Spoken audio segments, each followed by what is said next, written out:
Bien, ahora vamos a ver este otro problema. Nos está diciendo lo siguiente. Para la métrica, bueno, bueno, para la métrica nos da estas tres ecuaciones, ¿no? Son tres ecuaciones de transformación. Y luego nos está dando un tensor contravariante. Tenemos un índice superior. Y pues bueno, este tensor contravariante de orden uno, pues es un vector, ¿no? Un vector que está escrito como una combinación lineal de los vectores de la base, pero de esta base, ¿no? De la base de este sistema de coordenadas curvilíneo. Hay, bueno, aquí hay una gran diferencia con respecto al anterior problema. Es que aquí lo estás representando E sub U, E sub B y ¿cómo se llama? E sub tita, ¿no? Cambio aquí los representamos por E sub 1, bueno, E1, E2, ¿no? Aquí también se podría hacer lo mismo, pero lo que creo que aquí se quiere conseguir es destacar que estos tres vectores son los tres vectores básicos de este sistema de coordenadas curvilíneo, del que está determinado por estas ecuaciones de transformación. Eso es lo que creo que se quiere destacar acá. Lo que nos está pidiendo es hallar la derivada covariante de este tensor contravariante, ¿no? Y luego esto nos está pidiendo acá. Aquí lo que nos está diciendo es que tomemos la coordenada 3, 2, la coordenada 3, 2 de la derivada y que le saquemos la derivada covariante.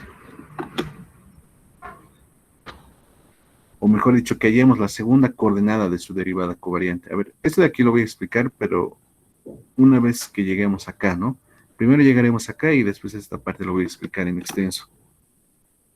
Bien. A ver, ¿cómo vendría esto aquí? Hay que hallar esto, ¿no? Ahora otra vez aquí les vuelvo a repetir esto. Vean que esto tiene tres coordenadas. Este tensor de orden 1 tiene tres coordenadas. ¿Por qué? Porque es de orden 1 y estamos en un espacio de dimensión 3. Es 3 elevado a la 1, ¿no? Entonces son tres coordenadas las que tiene este tensor. Y su derivada va a ser un tensor de orden 2 en un espacio de dimensión 3. La dimensión elevado al orden del tensor, ¿no? Entonces va a ser 3 elevado a la 2, ¿no? Entonces va a ser 3 al cuadrado, va a ser 9. Este de aquí va a tener 9 coordenadas. Este tensor va a tener 9 coordenadas. 9 coordenadas. Y una de esas coordenadas hay que tomar para hacer esta operación. Eso les puedo adelantar. Bien. Entonces lo primero que hay que hacer es hallar el tensor métrico, ¿no? El tensor métrico a partir de esto de acá. Aquí se podría aplicar lo que hemos visto del jacobiano. En el anterior programa creo que también se puede. Pero vamos a ir por el método que me parece un poco más sencillo, que es este de acá. Vamos a partir del vector de posición, que está aquí, y vamos a reemplazar las ecuaciones de transformación, x, y, z. X, y, z lo vamos a reemplazar, nos queda esto. Y luego vamos a hacer las derivadas parciales del vector de posición con respecto a las coordenadas. En este caso tenemos tres coordenadas, que son u, b y tita, ¿no? Entonces la derivada parcial del vector de posición con respecto de u, con respecto de b y con respecto de tita. Y de ahí vamos a tener tres vectores que van a estar escritos como combinaciones lineales de los vectores de la base canónica, ¿no? Que son estos tres de acá. Y lo que hay que hacer son los productos escalares, ¿no? Alfa 1 con alfa 2, alfa 2 con alfa 3 y alfa 1 con alfa 3. Todos nos van a dar 0. Ahora luego vean que de aquí, ¿qué es lo que sale? Sale que alfa 2, producto escalar alfa 1 es 0, alfa 3, producto escalar alfa 2 es igual a 0, y alfa 3, producto escalar alfa 1 es igual a 0, porque el producto escalar es conmutativo, ¿no? Entonces aquí en realidad hay 6 valores, ¿no? Y los otros que nos faltan son estos tres valores que están acá. G11, que va a ser alfa 1 escalarmente alfa 1, G22, que va a ser alfa 2 escalarmente alfa 2, y G33, alfa 3 escalarmente alfa 3. Y vamos a obtener esto que está acá. Y lo vamos a reemplazar, o mejor dicho, este de aquí va a ser nuestro tensor métrico, ¿no? Aquí está el G11, el G12, el G2, el G13, G21, G22, G23, G31, G32 y G33. Bien, entonces dicho esto, vamos a calcular los signos de Christoffel. Entonces, otra vez estamos en un sistema de coordenadas ortogonal, por esta razón que está acá. Los vectores básicos son ortogonales a pares. Entonces, si tomas un par de ellos y haces su producto escalar, te va a dar 0. Son ortogonales a pares.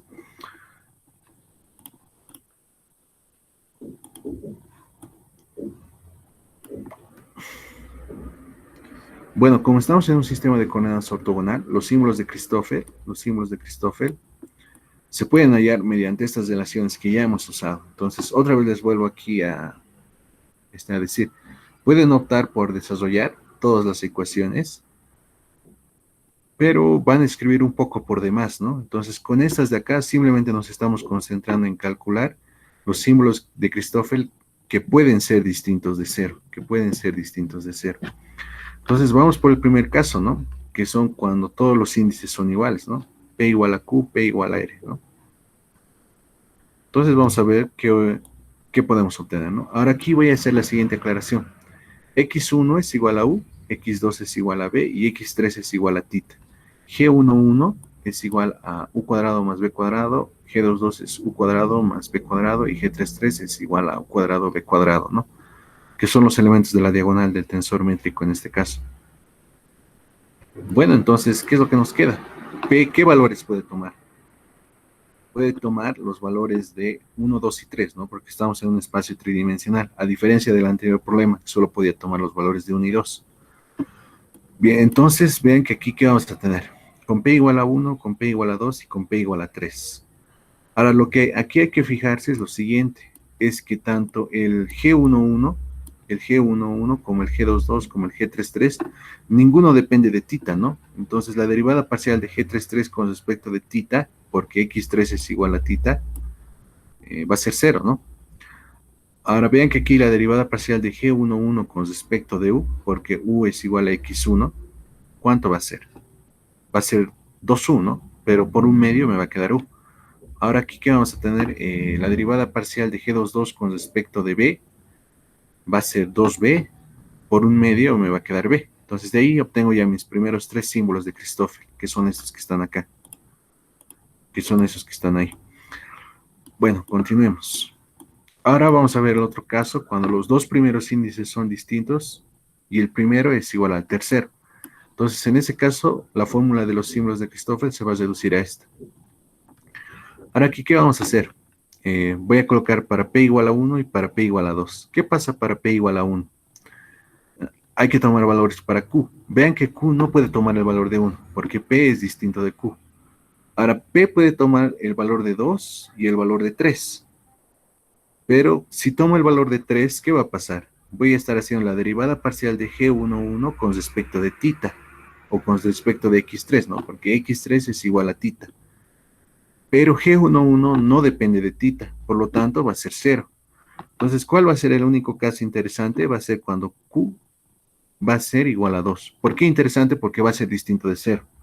Entonces, cuando Q es igual a 2, vamos a obtener esta relación.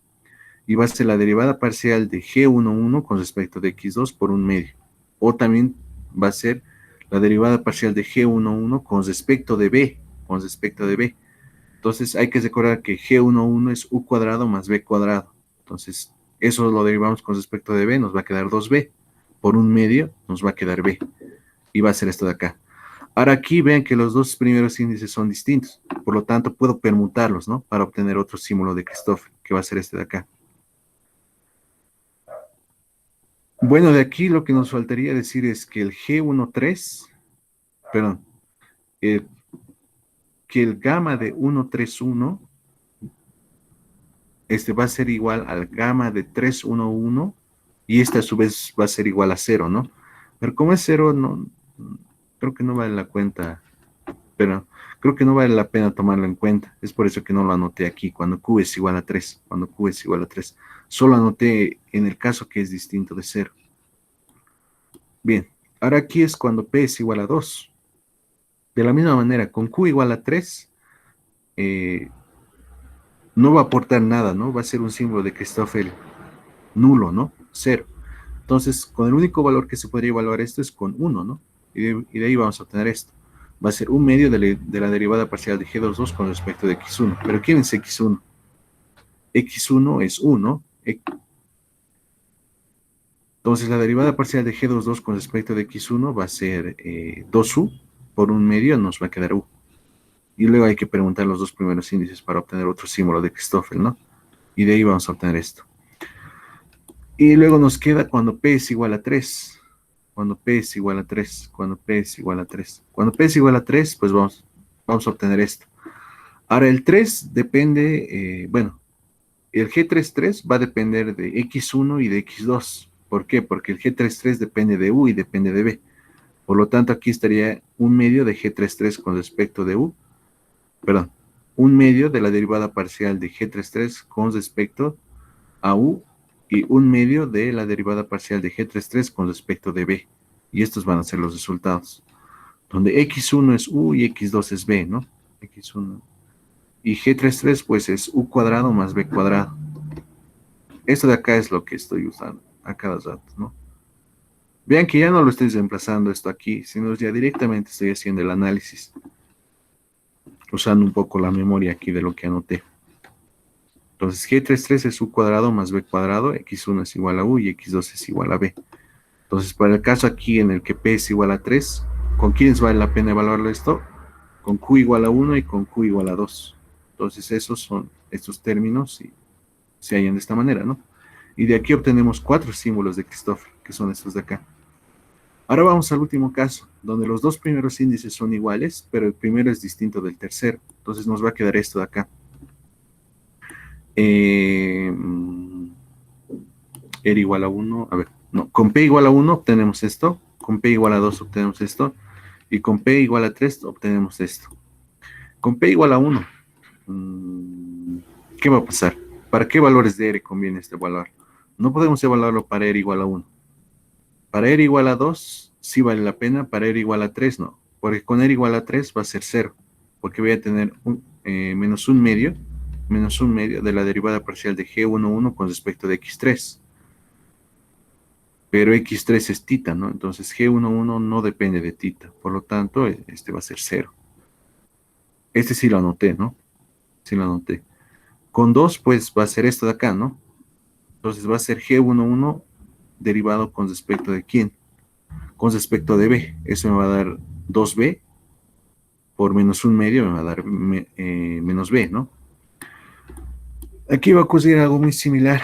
Con 3 va a ser 0, ¿no? Con R igual a 3 va a ser 0. Con R igual a 1 va a ser menos U. Y con R, no, perdón, con P igual a 3, aquí hay dos valores con los que valen la pena. Con R igual a 1 y con R igual a 2. Entonces de ahí vamos a obtener estos dos de acá. Y con eso ya habrían terminado el cálculo de los símbolos de Christoffel. Con eso hemos obtenido todos los símbolos de Christoffel que son distintos de 0. Aunque se han colado algunos, ¿no? Que son nulos, como estos de acá. Y al final lo que nos queda por hacer es arreglarlos a todos en nuestra matriz. Que están acá, nuestras tres matrices. Aquí ya tenemos nuestros primeros 27 símbolos de Christoffel, o los 27 símbolos de Christoffel de primera clase, ¿no? Son todos los que hemos hallado, todos los he colocado en este arreglo matricial, ¿no? Ustedes lógicamente deberían colocarlos solo acá, ¿no? Este de aquí está por demás. Este está para que se vea qué elementos están colocados y en qué orden, ¿no? Bueno, ¿qué más nos queda ahora? Hallar los símbolos de Christoffel de segunda clase, ¿no? En este caso, pues van a ser válidas estas relaciones. ¿Por qué? Porque estamos en un sistema de coordenadas ortogonal. Entonces, a la primera matriz de los símbolos de Christoffel de primera clase hay que multiplicarlo por G11, o lo que es lo mismo, 1 sobre G11. Bueno, aquí no estoy diciendo, ¿no? Si está arriba o abajo los índices, pero me imagino que se ve, ¿no? Entonces, esto y estos van a ser iguales. Tenemos esto, que va a ser esto. También tenemos esto, ¿no? Entonces, lo que hay que hacer es simplificarlo. Vamos a obtener esto. Esos de aquí son los primeros 9 símbolos de Christoffel de segunda clase. Para el otro, tenemos esta relación que está acá. Entonces, tenemos esto, lo colocamos. Tenemos esta otra matriz. Esto va a entrar a multiplicar a cada uno de ellos y vamos a obtener esto. ¿Y qué más nos queda? Para la tercera matriz, ¿no? Esto, esto y esto. Obtenemos esto, ¿no? Esto de aquí solo es el inverso multiplicativo de G33. Tenemos aquí nuestra tercera matriz, que contenían nuestros últimos símbolos de Christoffel de primera clase, los reemplazamos. Esto entra a multiplicar a cada uno de los elementos y nos queda esto. Y de ahí ya tenemos nuestros otros 27 símbolos de Christoffel de segunda clase, que son estos de acá. Bueno, ahora lo que nos queda es allá la derivada covariante. Ahora aquí voy a utilizar una estrategia muy parecida a la del anterior problema, de tal manera que esto sea fácil de desarrollar. Porque vean que tenemos que hallar las 9 coordenadas de la derivada, de la derivada, de la derivada covariante de AP, ¿no? Bueno, aquí está el análisis, muy parecido al anterior, y aquí me equivoqué en algo. Vean que este es el tensor que nos está dando. Esta es su primera coordenada. Por si acaso la coordenada es el escalar que está acompañando al vector básico. Entonces la primera coordenada, la segunda coordenada, la tercera coordenada. Este A3 debería ser allá arriba. Allá arriba debería estar. Y aquí debería venir el V, ¿no? Está cambiado. De donde aquí, bueno, aquí voy a utilizar la notación, ¿no? El E1 es el EU, el E2 va a ser el EB y el E3 va a ser EB doble. Es simplemente un cambio de notación. Y pues bueno, las 3 coordenadas de nuestro tensor contravariante de orden 1 es este de acá. Son estos de acá. Ahora, lo que hay que hacer, hay que desarrollar esto, ¿no? Hay que desarrollar esto. Ahora, ¿cómo lo vamos a hacer? Lo voy a hacer de la siguiente manera. Le voy a colocar aquí un 1. O sea, vean que aquí al P es un índice libre, ¿no? Si yo le coloco aquí un 1, pues hay que colocar 1 aquí en todos los P's, ¿no? En este y en este. Bueno, al final nos va a quedar esto que tenemos acá. Ahora, este de aquí lo voy a volver a interpretar como lo he hecho en el anterior caso. Vean que este de aquí es una matriz 3 por 3, por una matriz columna 3 por 1. ¿Esto qué me va a dar? Me va a dar una matriz columna 3 por 1. Entonces, este de aquí, ¿qué debería ser? Debería ser también una matriz columna 3 por 1. 3 filas, una columna. Y aquí ya lo estoy representando de esta manera, ¿no? Esto de acá va a ser esto. Vean que es la derivada parcial de A1 con respecto de X1, la derivada parcial de A1 con respecto de X2, la derivada parcial de A1 con respecto de X3. Y este de aquí son los primeros 9 símbolos de Christoffel, multiplicados por una matriz columna cuyos elementos son las coordenadas. Son las coordenadas del tensor que me han dado, del AP. Y aquí está, ¿no? Entonces, esta es la matriz. Esto de aquí conocemos, es esta primera matriz, ¿no? Es esta de acá. Perdón, esta de acá es, ¿no? Este de aquí ya lo habíamos conocido desde el anterior cálculo. Los reemplazo acá, los reemplazo acá.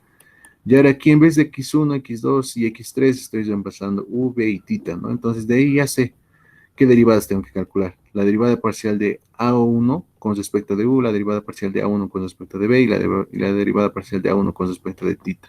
Entonces no sé si les parece esto un poco más amigable que desarrollar las ecuaciones, así en esta observación. Entonces esto de aquí es lo único que nos falta calcular. A1 de quién depende, solo de U cuadrado, ¿no? Entonces este va a ser 0, este va a ser 0 y este va a ser 2U. Y aquí está, ¿no? Entonces, simplificando todo, multiplicando este por este y sumando con este, nos va a dar esto. Entonces, esto de aquí es la primera columna, la primera columna. La primera columna de la matriz que va a representar al tensor de orden 2, que va a ser la derivada del tensor de orden 1 que nos ha dado el problema. Obtenemos esto y lo mismo hay que hacer para este de acá. En vez de 1, aquí mil disculpas, esto de aquí debería ser 2. Cometí el mismo error acá. No, no cometí el mismo error acá. Este de aquí debería ser 2. Este de aquí debería ser 2. Lo voy a cambiar. Donde está P hay que colocar 2. Y de la misma manera, esto de acá es esta matriz columna. Y este de aquí son los otros 9 símbolos de Christoffel de segunda clase, multiplicado por ¿quién? Por una matriz columna que va a contener a las coordenadas del tensor que nos han dado, de estas 3 coordenadas. O sea, hay que reemplazar esto. Ojo que esto ya lo tenemos, ¿no? Es esta segunda matriz que hemos hallado, esta de acá. Esta de ahí. Los reemplazamos, hacemos la multiplicación de esto con esto. Bueno, más antes de la multiplicación, vean que aquí X1, X2, X3 lo estoy cambiando por V y θ. A2 ¿de quién depende? A2 solo depende de B cuadrado, creo, ¿no? Solo de B. exactamente de b cuadrado depende. Entonces, el primero va a ser cero, el tercero va a ser cero y este de aquí va a ser 2b. Por lo tanto, me va a quedar esto. Hay que hacer este producto de esta matriz por esta matriz y sumarlo a esta matriz.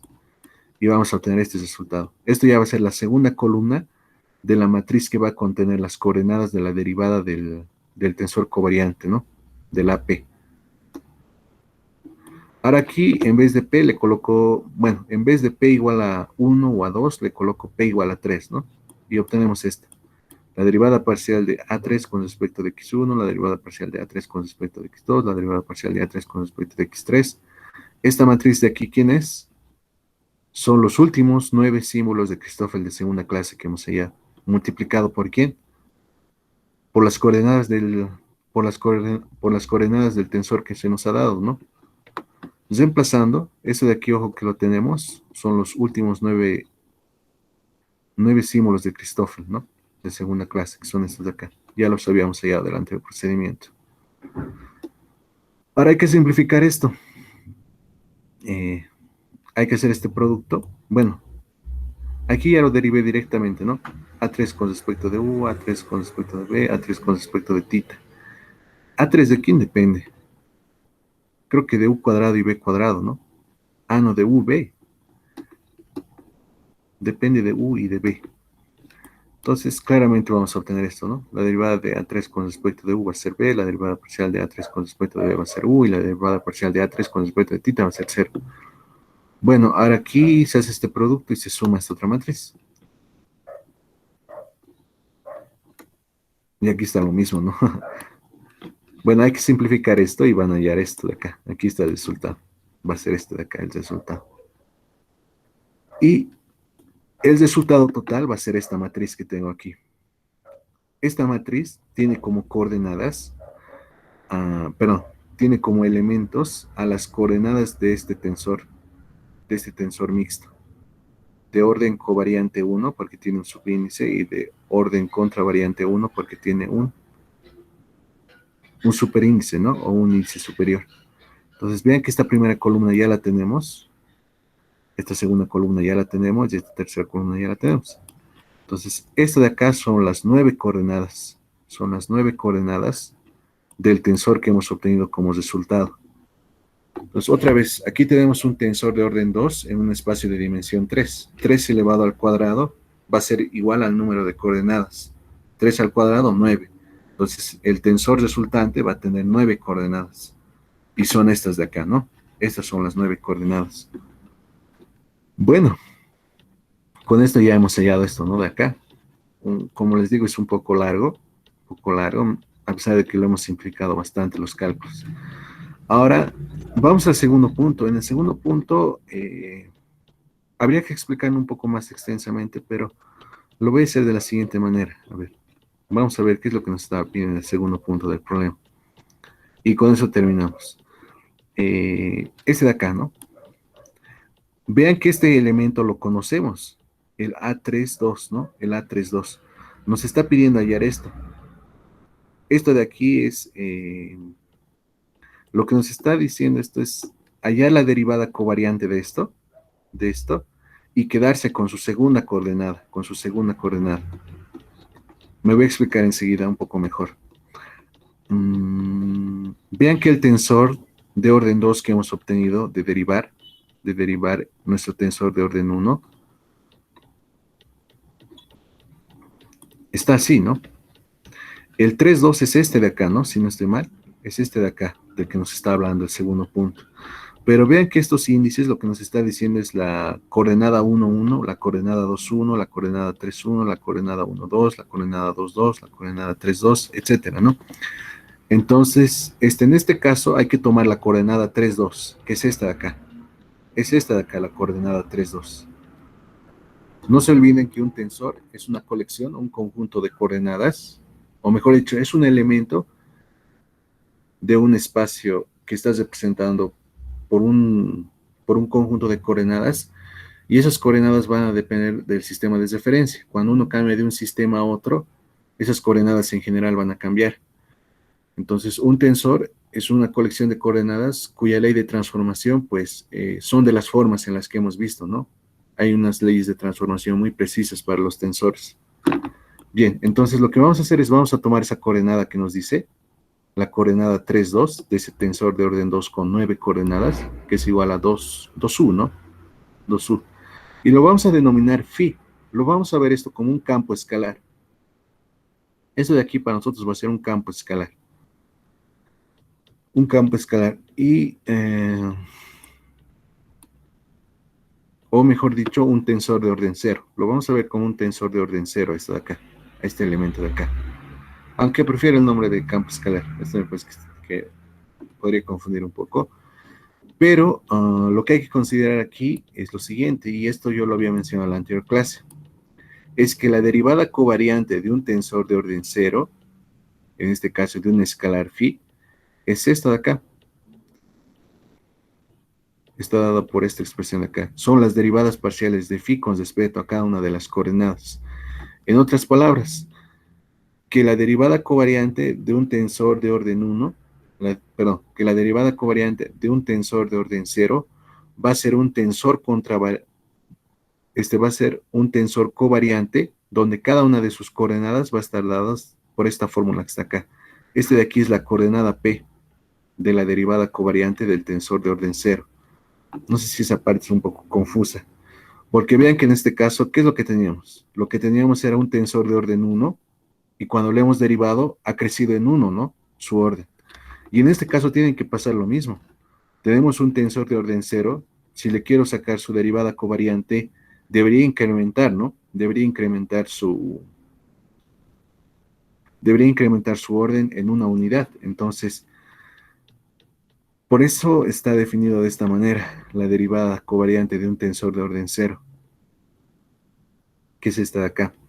Visto de una manera vectorial, es esto de acá. Vean que esto de aquí es la primera coordenada, la segunda coordenada y la tercera coordenada de la derivada covariante de este campo escalar, de este tensor de orden 0.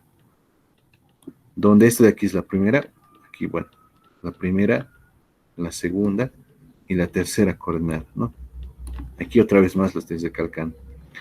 Esto de aquí es el gradiente, por si acaso. Es el gradiente, pero cuando el gradiente está expresado en sus coordenadas covariantes. Y es más, lo que habíamos probado al principio, era que el gradiente de un campo escalar era un tensor covariante, ¿no? Era un tensor covariante de orden 1. Entonces, estos de aquí son las coordenadas covariantes.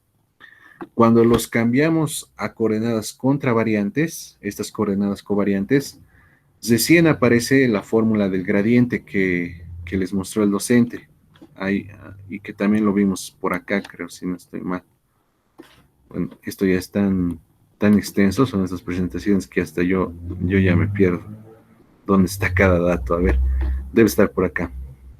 Pero lo dijimos en su momento sobre el gradiente, ¿no? Hemos hallado está más abajo, había unas formulitas para ir de las coordenadas covariantes a las coordenadas contravariantes.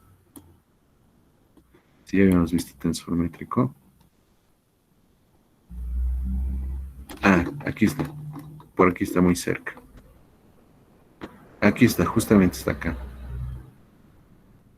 ¿Qué problema es? El problema, bueno, el ejemplo número 18 les ruego que los revisen. Con eso se va a entender mucho mejor lo que les estoy mencionando en este momento. Y en especial esta conclusión que está acá, ¿no? Esto de acá, ¿no? Esto de aquí es la derivada covariante de un campo escalar, pero cuando está expresada en sus coordenadas contravariantes. La contravarianza hace que aparezca esto de acá, el tensor métrico. Pero cuando este gradiente se lo expresa como cuando se lo expresa en sus coordenadas covariantes, es cuando toma esa forma sencilla que está en el problema que estamos revisando. Ahora, a ver, mientras veía eso, quería mencionarles algo más, pero se me olvidó. Ya, entonces, esa parte, véanlo, de la derivada covariante y contravariante. Ya me acordé que era. La anterior clase también lo mencioné de una manera muy rápida esto, al momento de ver la derivada covariante. Cuando hemos definido la derivada covariante de un tensor de orden 0, les había notado la forma que les había presentado, pero al mismo tiempo habíamos hecho una observación. Mil disculpas, esto es tan inmenso que ya no sé ni dónde estoy. A ver, a ver, a ver, a ver, a ver, a ver, a ver, a ver. ¿Qué problema es esto? Ahí está, más abajo. Acá está, acá está. Vean, es la derivada covariante de un tensor de orden 0, phi, está dada por esta ecuación que está acá. Bueno, aquí lo que estoy haciendo aclaración es que un tensor de orden 0 es un escalar o un invariante, ¿no? Entonces, la derivada covariante de un tensor de orden 0 es esto de acá. Note que la derivada de un tensor de orden 0 phi es un tensor covariante de orden 1. O sea, si yo le aplico la derivada covariante a un escalar, lo que voy a obtener va a ser un tensor de orden 1 covariante, donde sus coordenadas de ese tensor de orden 1 van a ser estas. Y además, bueno, otra observación que aquí se podía hacer es que la derivada covariante de un campo escalar o de un tensor de orden 0 era su gradiente. Eran las derivadas parciales del campo escalar con respecto a cada una de las coordenadas. Esto de aquí es pero expresado en la base covariante, o mejor dicho, las coordenadas covariantes de este tensor van a ser estas. Pero cuando se cambia a las coordenadas contravariantes, recién aquí aparece lo que es el tensor métrico, esa fórmula usual que tienen para poder calcular el gradiente. Entonces, aquí vamos a aplicar esto que está acá. El cálculo es muy sencillo, solo que a veces un poco hay que enredarse con esta parte, no sé si teórica, pero por lo menos para tener claro qué es lo que estamos haciendo. Bien, entonces, dicho eso, eh, nuestro campo escalar es este, ¿no? En este caso, es este de acá. Y lo que yo quiero calcular es esto, ¿no? Voy a sacarle, o mejor dicho, voy a aplicarle la derivada covariante de esto, la derivada covariante. ¿Y qué es exactamente sacar la derivada covariante según lo que hemos visto? Hay que derivar esto con respecto de u en la dirección EU, perdón, en la dirección E1. Vean que esto es un superíndice. ¿Por qué? Porque estoy trabajando en la derivada, perdón, en la base covariante. Estoy expresando esto de acá, pero en sus coordenadas covariantes. Va a ser esto con respecto de U, esto con respecto de B, esto con respecto de tita, en la dirección E1, E2 y E3. Uy, aquí hay un error terrible. Bueno, error de dedo, ¿no? Eso no hay. Entonces, como esto no depende de tita, esto va a ser 0. Como esto no depende de B, va a ser 0. Como esto no depende de U, bueno, sí depende de U, perdón. Entonces esto va a ser 2, ¿no? Entonces va a ser 2, 0, 0. ¿No? Esto de aquí es un pequeño error mío. Y pues bueno, esto va a ser la derivada covariante de este campo escalar. Y vean que es un vector. Tenía un escalar, le he aplicado la derivada covariante, que es lo que he obtenido, es un vector. A partir de un tensor de orden 0, que es lo que he obtenido, un tensor de orden 1. Y noten que esto es un tensor covariante, sus coordenadas son covariantes. Si lo cambiara a contravariantes, recién esto coincidiría con lo que les estaba mostrando arriba, que la derivada covariante de un campo escalar es en realidad el gradiente, pero el gradiente expresado en sus coordenadas covariantes. ¿Y qué es lo que hay que tomar para poder hallar esto? Hay que hallar la segunda coordenada de este vector. Otra vez vuelvo a repetir el razonamiento. Este de aquí es un tensor de orden 0. Le aplico le apliqué lo que es la derivada covariante y he obtenido un tensor covariante de orden 1. Como es un tensor covariante de orden 1, es un vector. Un vector tiene coordenadas. En este caso, este subíndice me está indicando qué coordenada, ¿no? Entonces, en este caso, ¿qué coordenada me estaba pidiendo el problema? Me estaba pidiendo la segunda coordenada. Entonces, primera, segunda, tercera coordenada. Es esta de acá. Entonces, lo saco ese 0 y esta sería la respuesta. O sea, como pueden ver, el cálculo es muy sencillo, pero poco parece que lo que lo he enredado al intentar explicar un montón de cosas, ¿no? Bien, no sé si es que hay alguna duda, alguna consulta sobre esto. Yo creo que aquí sí debería haber alguna duda. Las justificaciones están aquí mismo en estas propias presentaciones.